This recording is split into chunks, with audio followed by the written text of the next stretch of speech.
the process of some character being like, hey, did you hear this guy was in jail? And then being like, okay, let's go figure it out.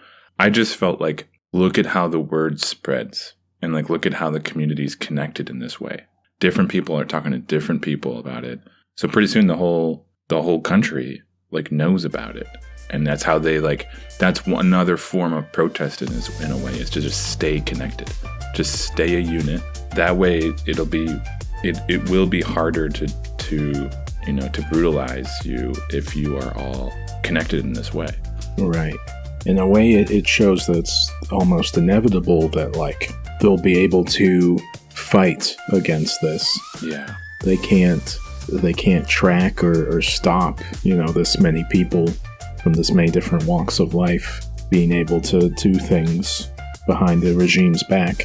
But it also shows just how crucial each link of this chain is, that everyone kind of has a role to play. That feels really galvanizing. Like, you might make all the difference if you're just keeping an eye out and letting people know what you see, because there might not be another witness to that thing, Exactly.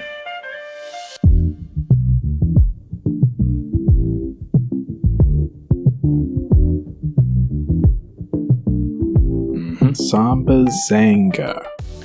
We're in Africa again. Yes, this time in Angola, with this film directed by Sarah Maldoror. This one counts for a lot of firsts. It's the first feature directed by a woman in Africa. It's the first feature out of a Portuguese-speaking African country. And again, we're still super early for African film at this point. Ousmane Sembene's been making a couple films now. We talked previously about his debut feature, Black Girl, but this is super early, and Maldoror is basically making this film before Angola actually achieves independence. They're still fighting with the Portuguese occupiers when she's off shooting this film in the Congo. Does she use people who are from the Congo as actors? Yeah, I'm sure a lot of these actors were Congolese. The main guy, I forget what his name is. His name is also Domingo, but it's Domingo something else. He's a Angolan, like, expatriate. He's kind of in exile, I believe, when they're making this. Wow. Yeah, you might prefer to go to the experts for your opinions on African cinema, because certainly we are the amateurs in that realm, but some like it unauthorized. And I am Jay Brooks Young. And I'm Zach Domes. Yeah, it's 1972 when we're talking about this film, though, of course, like we mentioned, the fight was still going on in Angola, and this film would not be shown there or in Portugal until after, the conflict ended in 74. So it's a film of the moment, Mm-hmm. Kind of like something like the Hours of the Furnaces in Argentina. Like, the people who were colonized by these European powers are now, taking the tools and using them for their own means, their own ends, creating these sort of propaganda films. I don't know, what did you think watching this for the first time, Zach? Yeah, well, the Hour of the Furnaces, was that a Sight and Sound film? Yeah, I believe that also shows up on the Sight and Sound. Well, that's good. I think like these two films, that one and the one we're talking about today, they're really, to me, they're good examples of what the evolution of the Sight and Sound has offered by expanding its critics and range of people that they choose to include more films like these. I think that to me is a great example of why that was important for them to do, because I feel like these are definitely films that would fly way under the radar if they weren't featured on various lists. And we're going to talk about a particular list that it's lacking on as an example of that. So yeah, I think that This particular film moves slow. It's subtle. It's not a film that most people are going to be familiar with or really want to watch, but it's very impactful and historically relevant and important. And yeah, I really appreciated it. And yeah, I just watched it yesterday evening, so still sitting with me a little bit on the whole thing. But yeah, I loved it a lot. So Yeah, I felt similarly. It is subtle, you know. I really focused in on the way that she features not just this man's story, the Domingo character, and him being abducted and taken into prison, and you know, this community coming together to try to find out what happened to him, but also his wife gets, you know, equal if not more screen time, and what it means for her that he is taken, and this sort of what she's able to try to do to fight that in her own way. That's pretty groundbreaking. Certainly, I think for women's treatment and role in Africa at the time, and just in general, right? There were not a lot of films that really took that much consideration of what was happening with women. That did feature in Battle of Algiers, though, right? You had those female characters who were smuggling the bombs across the checkpoints in that film, and I don't know whose idea it was to put that in that film, but Maldoror did work as an assistant director on that film with Pontecorvo. That's kind of where she got her first on the ground, you know, experience making films. And she worked as something of a relay between the director and the crew, who were probably majority men, and those women that were in the film, because they were, I believe, you know, traditional Muslim women, and they did not, you know, communicate a lot with men, you know, who were not their husbands, that sort of thing. So she was kind of indispensable in getting them into that film and having them be represented, because they were such a big part of that conflict, and also this conflict in Sambizanga that's happening in Angola. You know, and this is just like, we get to see this history kind of firsthand because of a film like this, where I hadn't even learned very much, if at all, about this conflict in the past. So yeah, it is definitely indispensable that you have a film like this on the Sight and Sound list now, and that has become a thing only recently. It had gotten one vote, I think, in 2012. That was the first time this film had been in a Sight and Sound list on anyone's ballot before it got all those votes and got onto the list in 2022. Yeah. I do think that if a film is more action-packed and, you know, there's guns and fighting, like with Battle of Algiers, it's a great film, obviously, but it's also a lot more suspenseful. And I think movies like that just tend to, you know, garner a few more votes based on its entertainment value.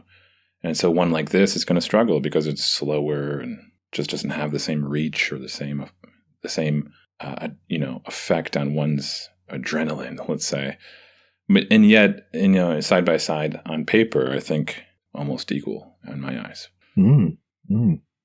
It's hard to argue with what Algiers does as a film. I mean, it's kind of an impossible blending of narrative, of very like cinematic suspense with this kind of documentary feeling, and depicting things that were very controversial at the time that caused really an uproar. The film was banned in France.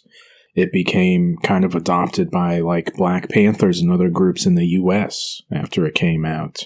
I heard Jay Hoberman giving an anecdote that it was presented as evidence in a certain trial against a group of Black Panthers. But at least one juror said that watching the film actually helped them understand the Black Panthers' like perspective and why they were fighting. And they got acquitted in that case, as a matter of fact. It came at like the right time, and it did really have quite a big effect on things. And yeah, Sambizanga is probably a much deeper cut. But it is absolutely effective. It really shows that Maldoror is like really skilled filmmaker. And it's such an interesting, piece of history that we get to experience now. Yeah, I mean, just to back up my claim here just a little more, Portugal has had less cultural prominence compared to France, both in film and just in general. So if the country that you're sort of criticizing is one in which it just doesn't have as much reach, then that's not going to have as much impact, let's say, on the wider world. And then again, like if you were to read these two as novels, let's say, imagine if they were just, printed pieces of literature, like it's hard for me to differentiate which would be more moving. I just think like on paper, just as moving. And yet once they become film and they're shown to the world, then the one is going to have less of an influence because it's both slower, right? It's the cultural values less and all these things. And yet it's, underneath what it's pointing to and what it's saying is really moving. Yeah. Yeah. It kind of just comes down to like that reach. Like if you can get this in front of people, I think it's definitely going to have an effect on them for sure. Yeah. Well, I would say not necessarily though. Like truly, unfortunately, people are really attracted, obviously, to things that are like thrilling and they get your adrenaline going. And a Battle of Algiers does that. With this, there's a lot of kind of subtle, and we can get into it, but there's so many subtle like things that are like the contradictory elements between what he's going through, the husband, while he's in prison, and what she's going through looking for him, and how it goes back and forth between the two. And there's a dichotomy there, and it's a dichotomy that I can't remember being shown in film up until now, which is like, what does the wife go through when the husband becomes a political prisoner, and what's her value, and although that value's she doesn't have a gun in her hand, I feel like you could say the domestic protest is just as important. Yeah.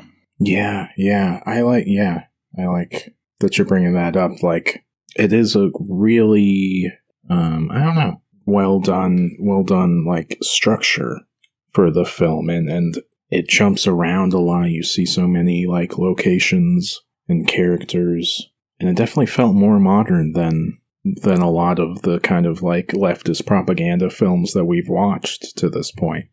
It made me think quite a bit of something like On Becoming a Guinea Fowl, which just came out recently. But like, yeah, it is showing the realities of kind of the gender divide, these overt political struggles, but then this kind of less overt, like, what's the word, like bureaucratic kind of struggles, and how those things break down people's capability of acting in a political manner, the way that all these roadblocks are set in her way, and she has to struggle so much to try to even get information about what's happened to her husband. Yeah. How did you? Yeah. So you asked me what I thought of it. What did you think? I mean, yeah, all that stuff was really well done. I mean, there are a couple of things that I stumble on. There's some acting that's not great in this. I don't think they used professional actors in a lot of these little supporting roles, but I don't know. Besides that, like, yeah, it's really interesting. La Terra Trema. Yeah, I know. Yeah. It's always, but like, doesn't it say something that it feels like neorealism is what everyone comes back to? Yeah. When you're just starting out, when you're just trying to make a film somewhere where there's not like an industry to support you. Like it kind of makes sense to show the real world on screen, you know?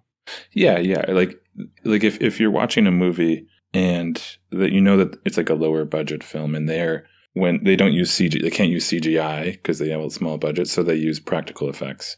And there's a part of you that knows, okay, this isn't real, but you're like forgiving of the practical effects they're using because you know that they're doing the best, and like it still works to some degree.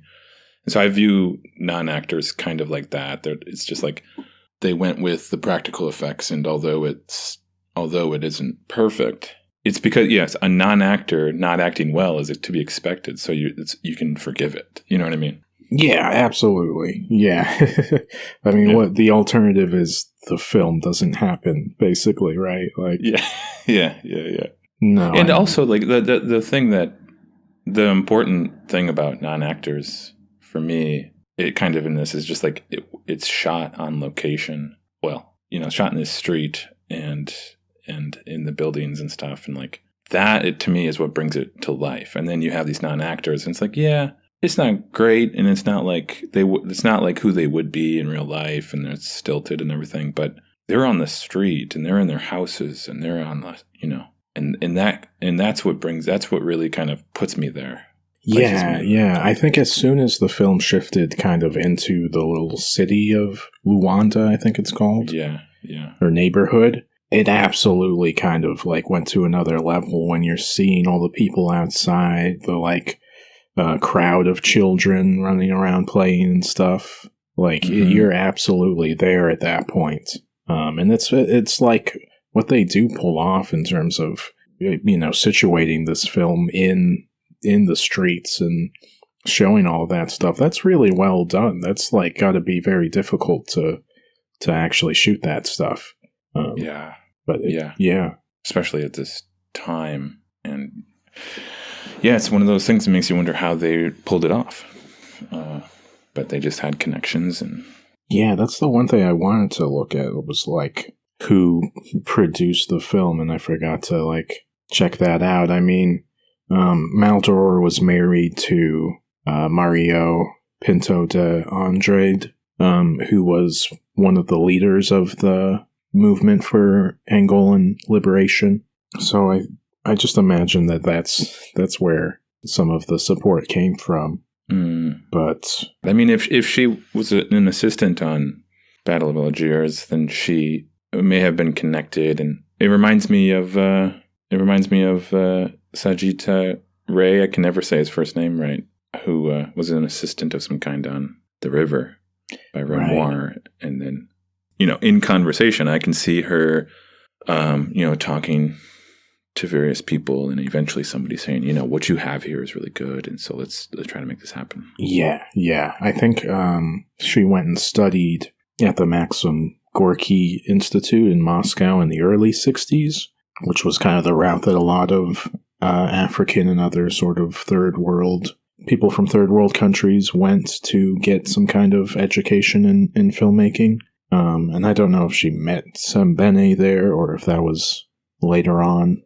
He did the same thing, went and studied there for a year. But then it was right after the Algiers came out that she made her first short film, Monangambi, which I had to imagine, was her being able to point to Algiers and say, I worked on that, so let me try making something out.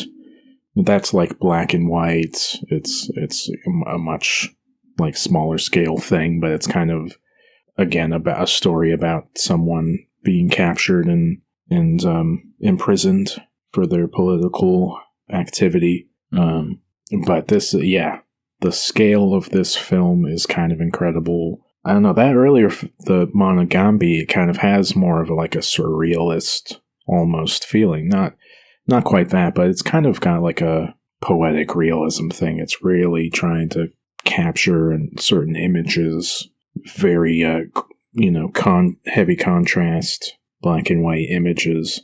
But this is very grounded. I mean, the use of the music is really interesting. Mm-hmm. Especially like that song that plays when the wife Maria leaves their little village of huts to go walking to the administrative building, and that song plays, and it's got this long kind of section of her walking and how arduous this is going to be, how much time this is going to take. Yeah, and that's an example too of the like slowness. The important thing here is that you have to experience in some way how long this is going to take, and so you're just going to have one kind of like a 2-3 minute take of just her walking off to the horizon, which is beautifully shot. Yeah, too, by the way. Yeah. I was trying to think of if I've seen a movie before this or know of a movie that came before this that was focused on the female, on the woman in wartime or during a moment like this. I couldn't think of it. I thought maybe the cranes fly over. That was like the best thing I could think of. Otherwise, it really it's kind of unique in what it's doing in that sense. Really watching the woman slowly walk all the way to ask for where her husband is, and the kind of the like slow, painstaking, really futile process of that, of saying, "Where is my husband? Where's my husband?" and not getting an answer. Yeah, you brought up before the episode the Salt of the Earth, that film, which kind of has a dual focus on a man and a wife. Yeah. Fighting for better working conditions. That's true. The thing about Salt of the Earth, since you mentioned that, the thing about Salt of the Earth, to me, I go into these films, these kind of political, sort of anti-capitalistic, anti-imperialistic films, with a kind of, how would I say, like a detached or like innocent perspective, meaning like I'll most likely end up agreeing with the message that is being said, but I'm not so engulfed in any movement today. I'm not engulfed in it. I agree with it, and I'm on its side for the most part, but I wouldn't like claim to be like a comrade or something like that. So when I go into these films, I'm kind of like, I really truly am like open-minded and like innocent to whatever they're trying to tell me. And with Salt of the Earth, I just felt like it wasn't affecting. It wasn't affecting for someone like me who I'm going in not really caring, and so it has to sort of win me over. So I felt like with Salt of the Earth, it's really a movie that's for people who are already in that world and already on that side. And with this film, I felt like it really won me over. It was very affecting, and I very much became part of the struggle, you could say. I was ready to go protest for Angola after watching it. Yeah. I wonder if it's possible to articulate what the difference is there. I mean, I think Salt of the Earth feels to me more like that kind of Soviet montage film, like Battleship Potemkin. It feels like they're really trying to set up like these expository scenes and then present you with these images built on top of each other of the anguish and the evil, oppressive force coming down and stuff. And it's almost like over the top and kind of formulaic, like you're talking about a film from the 20s being emulated in the 50s at that point. And Sambizanga, it does feel closer to something like, those Italian 60s films, like an Antonioni film or something. Like you're getting a sense of these moment-to-moment sensations, just like kind of zooming in closer on what it means to try to exist when such horrible things are happening to you. You're living under this regime that kind of is disrupting your regular life, I guess. Yeah. I mean, why is that? That's an interesting thing you bring up. Like, Salt of the Earth feels more like its predecessors are German. Or Soviet. Really. Soviet, yeah. Right. That's fascinating. Soviet. And then the African movies that we've seen feel more French in a way, like Black Girl and even the Wagoneer. Yeah. There's something about, because they're shooting, the thing is, like, with Salt of the Earth, it felt, a lot of it felt staged. And it had to, I know that it had to, but for whatever reason, just the way they staged it felt so staged to me. And with this, like you said, the acting isn't great, but again, because it's not, the use of camera is different. So like the lenses that they're using sometimes are tighter, so they're like either close up or they're far away, and you're kind of watching things move, and it's kind of, you're getting glimpses of things, or you're right up front and you're witnessing torture and things like that. And with Salt of the Earth, I remember a lot of wider shots, kind of staged, kind of like at one point they were protesting, and it was like, it gave off vibes of like I was watching a play or something. Yeah. And again, so like, and I go back to like, if on paper, we're talking about a whole different comparison here, but it is a movie, and it has to have a sense of realism to some degree if you want it to be effective. So for whatever reason, Salt of Earth didn't do that for me. Yeah, the French, that French influence is interesting. It does feel like the French and the Italian cinema is kind of filtered into the African cinema in an interesting way. Maldoror grew up in France in the 50s. She was part of like some kind of outsider theater groups putting on plays by like Sartre and Jean Genet and stuff. But she was like in Algeria after it was independent, and I think they were paying attention to the new wave cinema from Europe. Mm-hmm.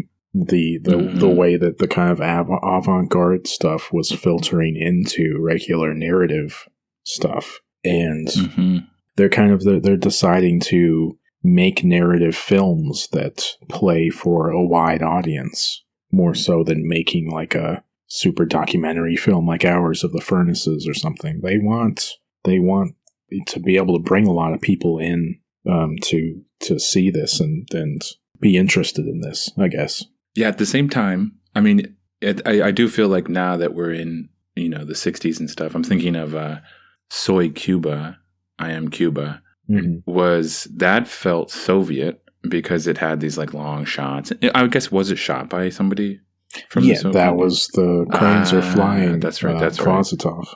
That's right. But another film coming out of Cuba was Memories of Underdevelopment, which that to me had a much more French New Wave feeling to it.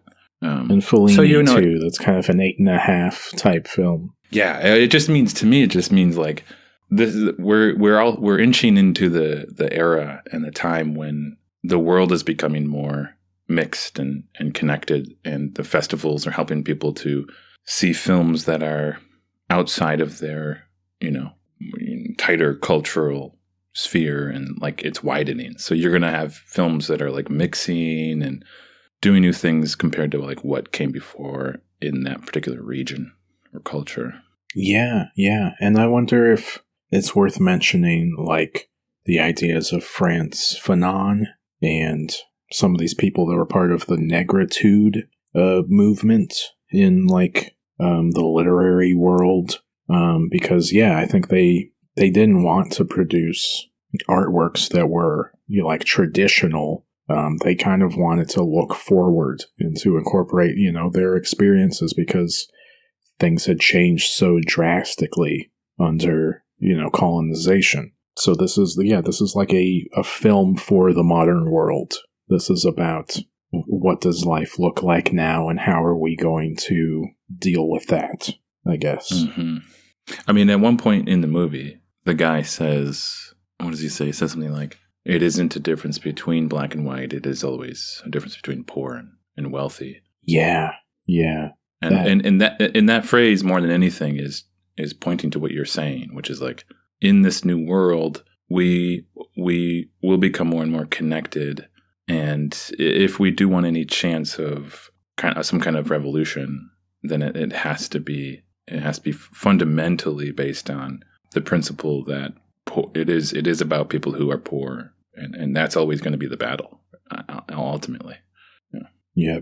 Yep. You see kind of the whole spectrum of that in this film, because you're starting in these little huts, just outside of this work site where Domingo works, and she has to travel kind of into the heart of the city, basically, to try to find him. And you're seeing the whole developed world that is for the rich people, for the white Portuguese, and for anyone who collaborates with them and is allowed into that world on a conditional basis. Which again, that reminds me again of the Wagner, the Ousmane Sembene short. We have to kind of think about this stuff in like a Marxist lens. We have to deal with these economic conditions that have been placed upon us. Should we get into some of the things that happen in the film? Yeah. We'll start with, one thing you can do is start with the opening shot, which is, I think, men working on in an actual like stone yard of some kind. Yeah. And they're really working. I just actually watched a film called Araya, which was a documentary about salt miners in Venezuela, I think. And a lot of that movie is shot of these workers in the salt mines, and it reminded me, a lot of the early shots of this film reminded me of that. Lots of men kind of shoveling salt and then carrying these baskets of salt around. Yeah, and it's very kind of far off. Immediately it feels like a documentary in that way. Mm-hmm. And maybe multi-camera as well when they're driving around on that big like construction vehicle. It's cutting between two different angles of them, but it looks like it's cutting between like two cameras going at the same time. Yeah, and I think that there's later parts too that feel like there's at least two cameras. Yeah. Yeah, that's interesting. But yeah, giving you this fuller effect of, I don't know, this really. Well, also, not just giving you a fuller effect, but also thinking of it practically. It's at the time. You're shooting in Africa. You're shooting on film. You have no idea what you're going to get, and if you're risking shooting non-actors on scene, like, you don't know if you're going to get the shot with one camera. So. Right. You have two cameras and you at least get one shot. If you get both, then you have a fuller scene. So. Yeah. And that's probably, if they did use that for the whole shoot, like, it probably helped them get these different focuses in the scenes on different characters. Like, I'm thinking about a later part where she goes to the police station and it is cutting back to, like, the kid who showed her the way there, just like sitting off to the side, kind of bored, waiting. But it's interesting to be able to show what's going on with multiple people in the scene, and potentially have an easier time of doing that if you have more than one camera going. Right. Yeah, so it starts with the sort of documentary feel, and then it goes to, you immediately understand that he has some kind of connection to a white guy, and this is you learn this is like a secret thing that shouldn't be exposed or known about.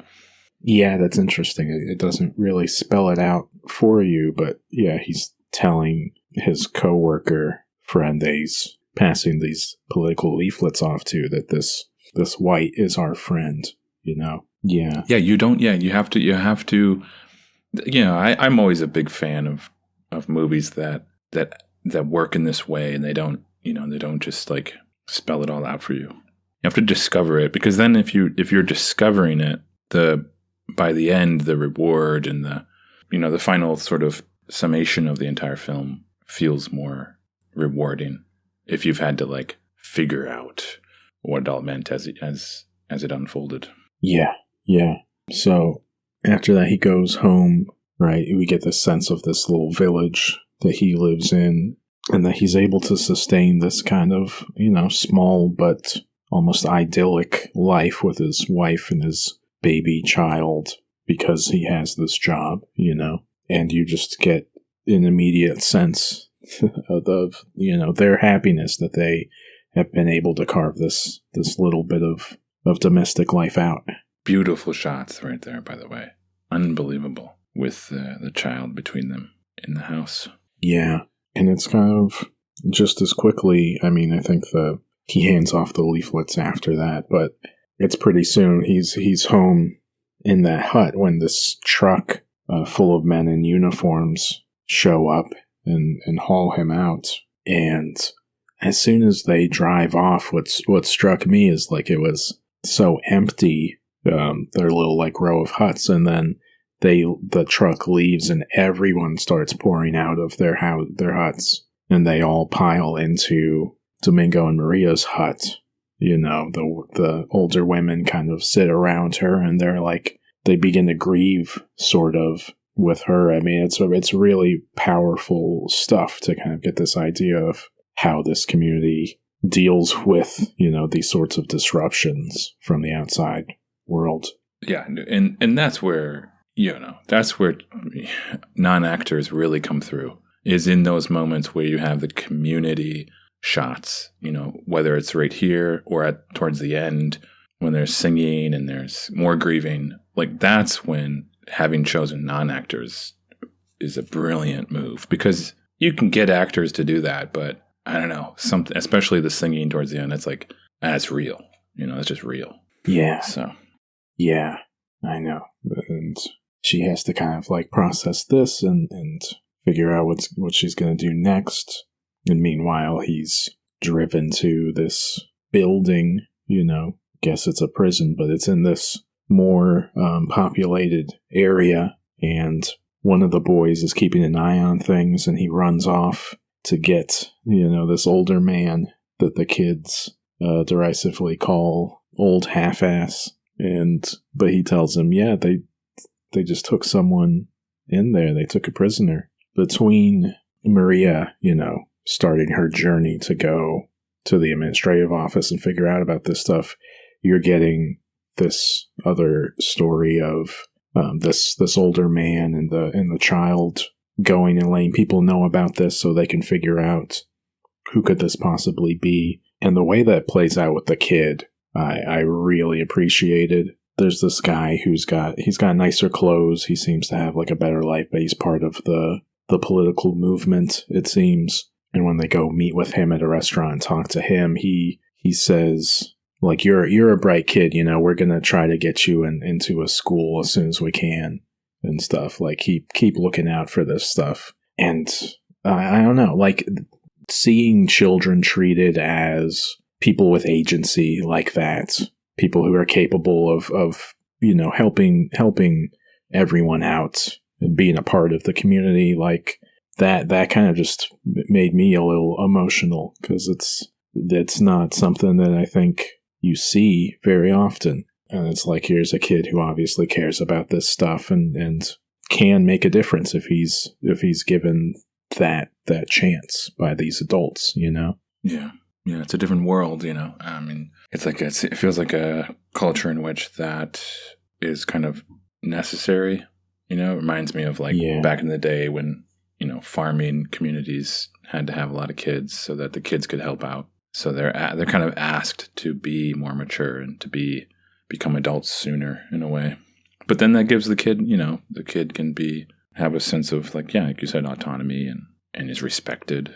Yeah. Yeah, it is. It's totally a thing of necessity that, you know, these kids are outside. There's not really a lot of supervision because there are other things that the adults have to worry about. But yeah, that does mean that they can, you know, learn how to navigate the world a little better, and that they can help out. They can have a kind of a purpose. I don't know. It's crucial that, you know, there's that kid around able to show Maria where things are later on when she's trying to find the police station and stuff. Yeah, I know. I will say that there was like a lot of moving parts in a way. There was various characters talking to various other characters about what was going on, and, you know, when it had to do with those kind of side characters and things like that, I never felt like I needed to know how that would end in a way. Like, I didn't think like it. I don't have that sense that like it didn't really, that the process of some character being like, hey, did you hear this guy was in jail? And then being like, okay, let's go figure it out. Like, I never felt like any of that was going to go anywhere, personally. I just felt like, look at how the word spreads, and like, look at how the community's connected in this way. Different people are talking to different people about it. So pretty soon the whole country like knows about it. And that's how they like, that's another form of protest in a way, is to just stay connected, just stay a unit. That way it will be harder to brutalize you if you are all connected in this way. Right. In a way, it shows that it's almost inevitable that like they'll be able to fight against this. Like, yeah, they can't track or stop, this many people from this many different walks of life being able to do things behind the regime's back.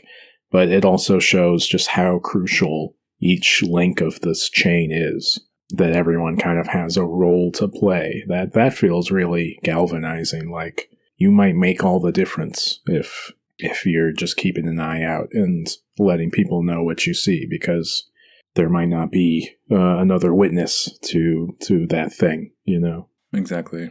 And like, yeah, like you kind of contrast that with like, she goes to that administrative office and there's a guy working there as like a police officer or a guard or something that she knows. And he's kind of like, here, I'll tell you a little bit of what's going on. But she also gets really upset with him, calls him a turncoat, like that's a gray area there where ultimately, he does give her the information that she's looking for. But, this, what you might look very negatively at this dude who's being kind of opportunist for himself, working, directly with the regime in a way. So that's interesting. It doesn't really come down one way or another on like a character like that, I think. Right. I always think that that's important. Battle of Algiers did similar types of things where it was never fully black and white. That means that it is being realistic. Like, how would one actually act? Especially in frustration. What would you actually do and say?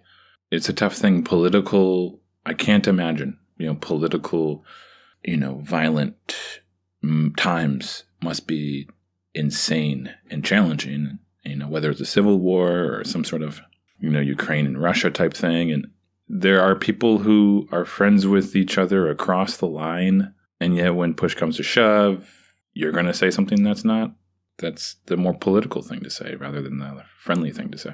I mean, you look outside of the U.S., but it's happening here too. At least for me, I've been living in Chicago while this saga with the ICE is happening. They're pulling people out of their homes, detaining them, illegally.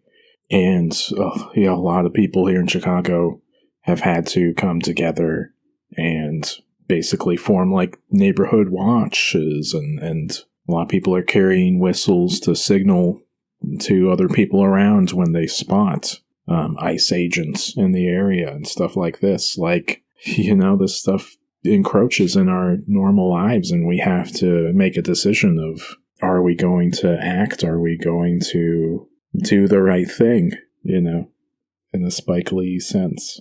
That's an incredible reference there. Like, just slipped that one right in.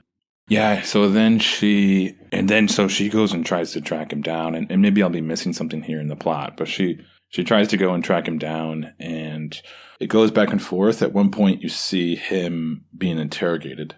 Yeah. And he remains silent. I think this is like a neat thing that this film does, but he has to remain silent as a form of protest. And she has to be outspoken. So it's like that difference between when is the time to use your voice and when is the time to not use your voice.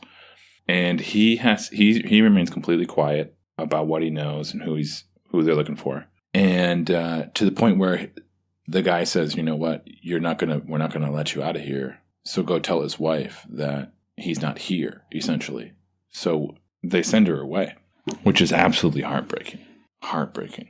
I don't even know if she's actually there that moment or if they are making that up. I don't think that she's there either, I think, but at one point she goes to that one place and he's looking through the list. I imagine something like that would happen. he's looking through the list of names and he says he's not here. Even if he was there, at that point they're like not going to tell her where he is, it feels like.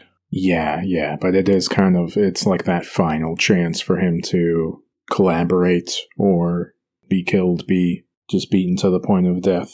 Yeah, which happens, and she finds out, she's grieving, and like we said earlier, when she grieves, people grieve with her, and in unison. Yeah. And something we hear about happening in kind of tribal areas like Africa, and it's a beautiful thing. Just represents so strongly how connected they are as people. And also in the prison, when he's in there and he's lying and they find out that he's dead and they all start singing as a response. I mean, gorgeous moments in this film. I know. That's literally just like stuff that can't be put into words. It's this sharing of emotion in this time of tragedy. That's an incredible thing. Yeah. And again, because this is happening while the protests are going on in Angola, and there's an active group that is resisting all of this Portuguese shit. That's another active resistance. Yeah. We said it before, but like just song, singing and mourning and grieving all together. That truly is like such a beautiful form of resistance to this whole thing, and I think it's done well. Yeah. It's like this reminder for everyone that like we want to fight, we want to endure these conditions so that on the other end we can have a better life. We can, be joyous and dance and sing and stuff. That's the whole point of this, is that we have, something ahead of us. I know that little like concert party at the end made me think of Fela Kuti, since you brought up his album when we talked about albums from 1972 on the Pink Flamingos episode. But like using this music to galvanize, to bring people together politically, yeah, that is really powerful. And it's been a huge part of these African movements from the beginning. Yeah. I want to bring up again, like, it's so incredible how you're seeing her perspective, her journey throughout this film.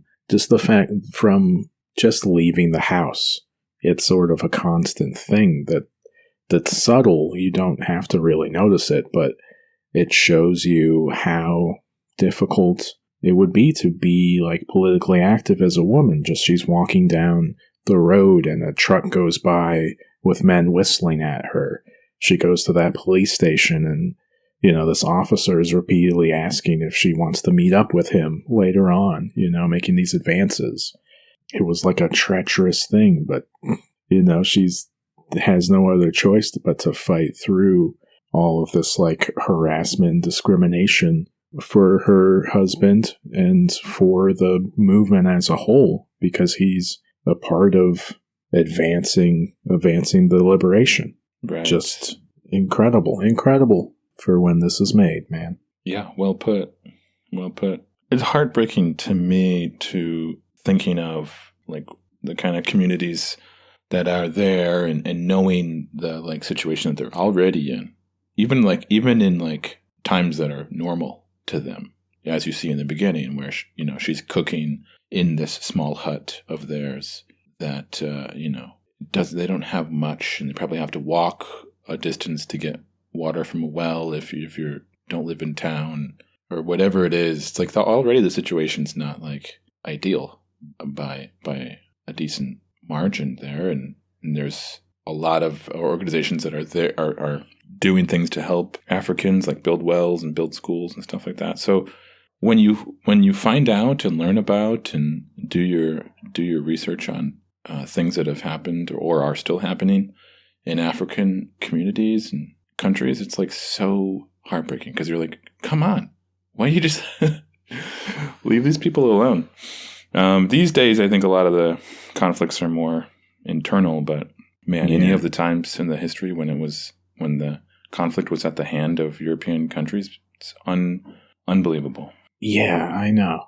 And when you start to zoom out and think about the kind of global forces that make these, conditions what they are, it becomes kind of overwhelming. It becomes hard to imagine what action would need to be done to change this, but I think it's narrative films like this that localize these conflicts to just a one person or a family or a community that give you this sense of like what it looks like to do action in your own life and to make a sort of better world for those around you. Like, we have to remember that the most difference that we can make is with the people in our close vicinity. That's what films can show you. They can take these ordinary lives and sort of project them into something grand. They can make them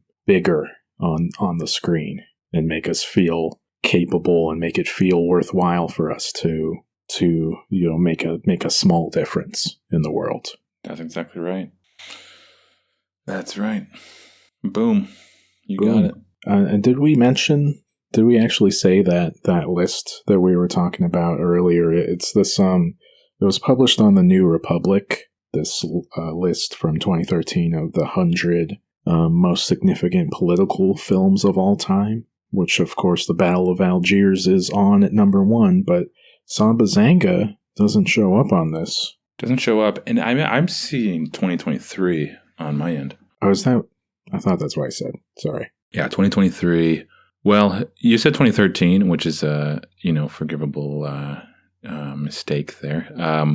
But it's important. I say it because this is after the Sight and Sound list was published. So yeah, the fact that didn't cross over is kind of wild because again, some of these films are fairly interesting to have included. The Man Who Shot Liberty Valance, for example. Yeah. So political, right?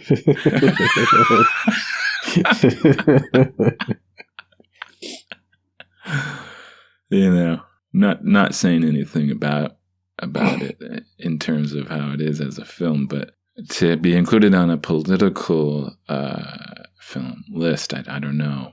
I don't know, but some of these are worth checking out. There's definitely some interesting things. I guess the other thing to sort of casually mention about the list too is it's a lot of critics who are more Western and more Western inclined. So yeah, they do have more of these bigger budget Hollywood type of films. So crowding out the space. That's true. We'll do our part in highlighting this film. It's pretty incredible. Yeah. Here on the pod. Yeah.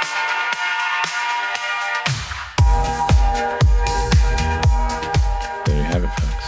There you have it. And next time, I think we're going to be talking about Marty Supreme, the new Josh Safdie film. Timothy Chalamet in the building. Playing and Penguin. Tyler the Creator. Oh, man. Yeah. So that'll be a good one. We've been hearing a lot of good things from early viewers, and so looking forward to that. Yeah, so go catch that with the rest of us on Christmas Day, and then we'll talk about it. And yeah, look out in the new year for our best of 2025 and stuff like that. Yeah, we're gonna go through.